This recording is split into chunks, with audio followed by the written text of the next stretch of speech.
Je disais tantôt, vous devez d'abord savoir une chose, c'est qu'on a hérité vraiment d'un pays assez catastrophique, si je dois dire ça comme ça. Et il viendra un moment où seules les personnes qui auront un maximum de connaissances, de savoir et de savoir-faire seront comptées parmi celles-là qui auront un avantage social. Aujourd'hui, beaucoup se plaignent, disent que non, aller à l'école, faire des années, 6 ans au primaire, sans compter les années au lycée, l'université, tout ça, les formations. Et on trouve qu'à un moment, ça ne sert à rien.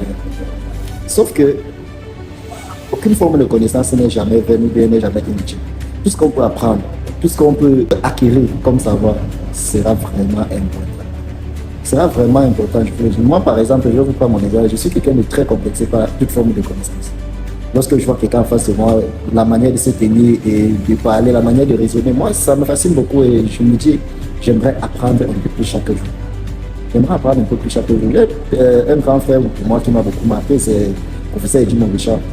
C'est un homme que quand moi je regarde, donc je suis tellement fasciné par tout ce qu'il peut savoir, tout ce qu'il peut avoir appris comme, avoir reçu comme connaissance, tout ce, donc, je sais pas, il fait preuve d'un énorme potentiel intellectuel en fait. Et lorsque je le vois chaque jour, je me dis, ouais, je veux devenir comme lui. Je veux apprendre chaque jour pour pouvoir atteindre le niveau qu'il a aujourd'hui. Et pour moi, c'est un défi, c'est un challenge parce que je sais que le travail ne s'accompagne pas uniquement de l'effort physique, non, le travail est aussi intellectuel et moral, il s'accompagne de tout ça.